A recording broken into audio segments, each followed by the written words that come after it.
I was just thinking in terms of the Olympic legacy from Calgary 1988, Mike, actually Canmore itself has done very well.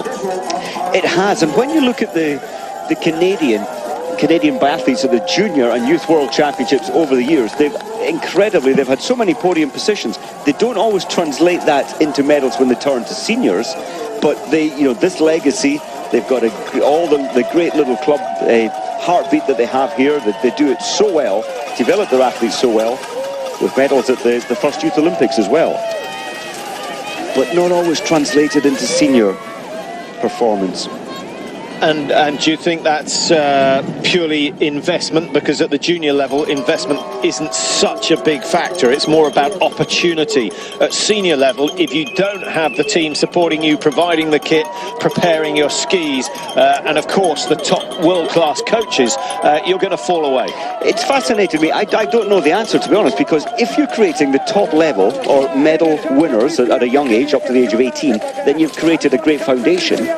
Yes, it must be the money. It must be the fact that they haven't got all the wax technicians equivalent to, say, the Norwegians, and the expertise. They're away from home. Of course, the Japanese are. All the teams are away from home an awful lot, but they lose their way a little when it comes to the World Cup and the senior categories.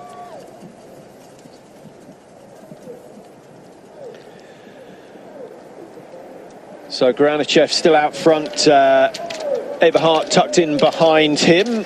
Number 17, he's worked his way through the crowd. The yellow bib of Martin Fourcade in 3rd or 4th place. Simon Schempp just making a move. I think he wants to make sure he gets a clean entry into the range. And they're now starting to think about this first shoot, making sure that the pace is right. But more than anything, preparing themselves mentally. Now, Mike, 30 in the group at the moment. Kazar still just about hanging on at the back. How many are going to come out together? Well, I think that we're going to see at least 10, 8 to 10 perfect shoots, 5 out of 5. And I think we'll see a good number of them turning right onto the penalty loop. Normally we can say 20 of these 30 will get 5 out of 5. Look at this tactics here. Yeah. It's an easy entry to this range, so in each of the races they've said how easy this range is to come into. Well, Fourcade, I wonder whether this is the fact. I had a look at the shooting times from yesterday, Mike.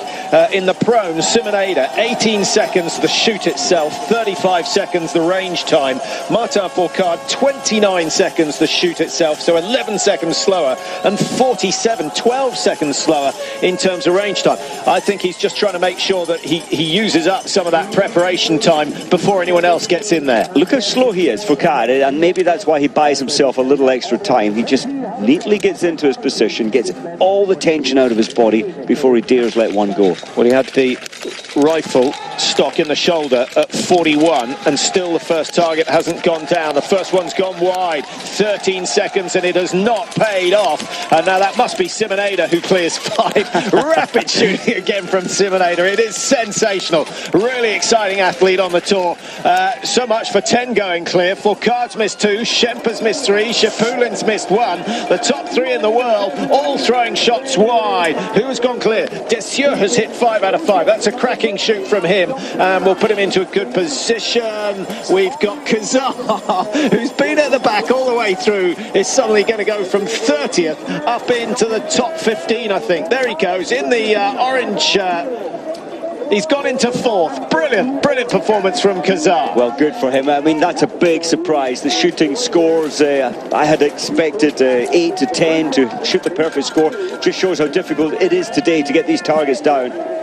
Moravec, what was he, 3rd at the Olympics, 2nd last year at the World Championships in this race. Well, that's just about the perfect scenario in terms of an exciting race, Mike. The big names making mistakes early on. They've got plenty of time to come back. They will come back. Chapoulin, despite